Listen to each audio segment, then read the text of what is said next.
जय श्री हरि विष्णु। आत्मानं गुर्विणी गर्भंपि प्रीणाति वै यथा दोदेन तथा देवाः श्राद्धैः स्वांश्च पितृनृणा। अर्थात पितृगण सदैव विश्व देवों के साथ श्राद्धान्न ग्रहण करते हैं।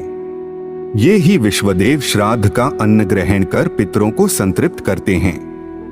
वसु, रुद्र देवता, पितृ तथा श्राद्ध देवता श्राद्धों में संतृप्त होकर श्राद्ध करने वालों के पितरों को प्रसन्न करते हैं। जैसे गर्भिणी स्त्री दोहद अर्थात भोजन की अभिलाषा के द्वारा स्वयं को और अपने गर्भस्थ जीव को भी आहार पहुंचाकर प्रसन्न करती है, वैसे ही देवता श्राद्ध के द्वारा स्वयं संतुष्ट होते हैं और पितरों को भी संतुष्ट करते हैं। भगवान श्री वेद व्यास जी द्वारा रचित धर्म शास्त्रों व पुराणों के माध्यम से आज की इस प्रस्तुति में हम आपको पापी जीवात्माओं के स्थावर एवं निम्न आदि योनियों में जन्म लेने एवं उनके दुख भोगने की अवस्था तथा उनको मनुष्य जीवन की प्राप्ति के बारे में एक छोटी सी जानकारी देने का प्रयास कर रहे हैं। एक बार की बात है, सिद्धाश्रम तीर्थ में महामुनि सूत जी नैमिषारण्य के निवासी मुनियों को अपने मुख से निकले हुए ज्ञान रूपी अमृत का पान कराकर सभी मुनियों को तृप्त कर रहे थे। तभी मुनियों ने सूत जी से प्रश्न किया कि हे विप्रवर, हम यह जानना चाहते हैं कि जब कोई पापी मनुष्य मृत्यु को प्राप्त होता है तब वह निश्चित ही विभिन्न प्रकार के नरकों को प्राप्त होता है। जब वह नरक भोग कर लेता है तो वह निश्चित ही निम्न योनियों में जन्म लेता है।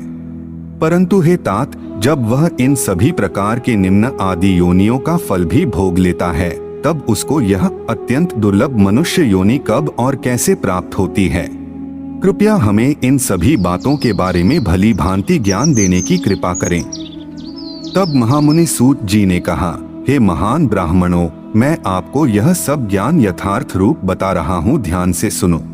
हे ब्राह्मणों, कर्म पाश में बंधे हुए जीव स्वर्ग आदि पुण्य स्थानों में पुण्य कर्मों का फल भोग कर तथा नरक यातनाओं में पापों का अत्यंत दुखमय फल भोग कर क्षीण हुए कर्मों के अवशेष भाग से इस लोक में आकर स्थावर एवं निम्न आदि योनियों में जन्म लेते हैं।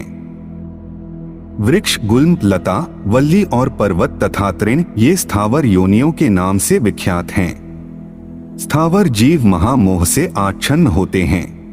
स्थावर योनियों में उनकी स्थिति इस प्रकार होती है कि पहले वे बीज रूप से पृथ्वी में बोए जाते हैं, फिर जल से सींचने के पश्चात मूल भाव को प्राप्त होते हैं। उस मूल से अंकुर की उत्पत्ति होती है। अंकुर से पत्ते, तने और पतली डाली आदि प्रकट होते हैं। उन शाखाओं से कलियां और कलियों से फूल प्रकट होते हैं। उन फूलों से ही वे धान्य वृक्ष फलवान होते हैं। स्थावर योनि में जो बड़े बड़े वृक्ष होते हैं वे भी दीर्घ काल तक काटे जाने, दावानल में जलने तथा सर्दी गर्मी लगने आदि के महान दुख का अनुभव करके मर जाते हैं। तदंतर वे जीव कीट आदि योनियों में भी जन्मते हैं और सदा अतिशय दुख उठाते रहते हैं। जैसे अपने से बलवान प्राणियों द्वारा पीड़ा प्राप्त होने पर वे उसका निवारण करने में असमर्थ होते हैं। शीत और वायु आदि के भारी क्लेश भोगते हैं और नित्य भूख से पीड़ित हो मल मूत्र आदि में विचरते हुए दुख पर दुख भोगते रहते हैं। तदंतर इसी क्रम से पशु योनि में भी आकर अपने से बलवान पशुओं की बाधा से भयभीत रहते हुए वे जीव अकारण ही भारी उद्वेग से कष्ट पाते रहते हैं। उन्हें हवा, पानी आदि का महान कष्ट सहन करना पड़ता है। वे अंडज योनियों में भी कभी वायु पीकर रहते हैं और कभी मांस तथा अपवित्र वस्तुएं खाते हैं। इसी प्रकार ग्रामीण पशुओं की योनि में आने पर भी उन्हें कभी भार ढोने, रस्सी आदि से बांधे जाने, डंडों से पीटे जाने तथा हल आदि धारण करने के समस्त दुख भोगने पड़ते हैं। इस प्रकार बहुत सी योनियों में क्रमशः भ्रमण करके वे जीव अत्यंत दुर्लभ मानव शरीर पाते हैं। कोई जीवात्मा किसी पुण्य विशेष के कारण बिना क्रम के भी शीघ्र मनुष्य योनि प्राप्त कर लेती है, किंतु मनुष्य जन्म पाकर भी कई जीवात्माएं नीची जातियों में नीच पुरुषों की टहल बजाने वाले, दरिद्र, अंगहीन तथा अधिक अंग वाले इत्यादि होकर वे कष्ट और अपमान उठाते हैं तथा अत्यंत दुख से पूर्ण ज्वर, ताप, शीत, गुल्म रोग, पाद रोग, नेत्र रोग, सिरदर्द, गर्भ वेदना तथा पसली में दर्द होने आदि के भारी कष्ट भोगते हैं। मनुष्य के जन्म के दौरान भी जब स्त्री और पुरुष के संयोग से जीव जरायु में उत्पन्न होता है, उसी समय जीव अपने कर्मों के वशीभूत हो रज तथा वीर्य के कलल में स्थित होता है।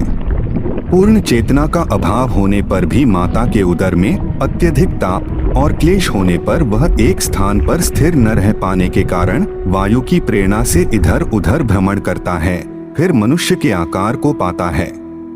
जरायु में उसका शरीर बंधा होता है और वह माता के रक्त, हड्डी, कीड़े, वसा, मज्जा, स्नायु और केश आदि से दूषित तथा घृणित शरीर में निवास करता है। माता के खाए हुए कड़वे, खट्टे, नमकीन तथा अधिक गर्म भोजन से वह अत्यंत दुखी होता रहता है। वह अपने दुखों से पीड़ित होकर यह स्मरण करता है, मैं बड़ा पापी हूँ। पापरूपी कर्मों में अंधा होने के कारण मैंने बड़े से बड़े पाप किए हैं। उन पापों से अकेला ही मैं ऐसे ऐसे नरकों का कष्ट भोगता रहा। फिर निम्न एवं स्थावर आदि योनियों में महान दुख भोगकर अब मानव योनि में आया हूँ। एवं देहधारियों को कितना दुख उठाना पड़ता है। शरीर पाप से ही उत्पन्न होता है, इसलिए पाप नहीं करना चाहिए। तदंतर वह अनेक प्रकार के दुखों को सहकर अंततः गर्भ से बाहर आता है और फिर से अपने पूर्व जन्म के कर्मों के अनुसार जीवन भर सुख दुख का अनुभव करता है एवं दुख के कारणवश वह अधिक पाप करता है और इसी प्रकार अधोगति प्राप्त होने पर वह जन्म मरण एवं सुख दुख के चक्र में फंस कर रह जाता है तथा यह कर्म निरंतर चलता ही रहता है। अतः हमें यह मानव योनि बहुत कठिनता से प्राप्त होती है तथा मानव योनि ही एकमात्र मोक्ष का द्वार है एवं हमें इस मनुष्य देह से छोटा पाप कर्म भी नहीं करना चाहिए। हमें सिर्फ और सिर्फ धर्म मार्ग का अनुसरण करना चाहिए। तो यह थी पापी जीवात्माओं के निम्न एवं स्थावर आदि योनियों में जन्म लेने एवं उनके दुख भोगने की अवस्था तथा उनको मनुष्य जीवन की प्राप्ति के बारे में एक छोटी सी जानकारी। हम आशा करते हैं कि आपको यह जानकारी अच्छी लगी होगी। अगर अच्छी लगी हो तो वीडियो को लाइक करें और हमारे चैनल को सब्सक्राइब करने का कष्ट करें। अगर आपने हमारा चैनल पहले से ही सब्सक्राइब कर रखा है तो इसके लिए हम हृदय की अनंत गहराइयों से आपका कोटि कोटि धन्यवाद करते हैं। अपनी अगली प्रस्तुति में हम आपको एक नई जानकारी देने का प्रयास करेंगे। एक बार फिर से आपका बहुत बहुत धन्यवाद। जय हिंद, जय भारत।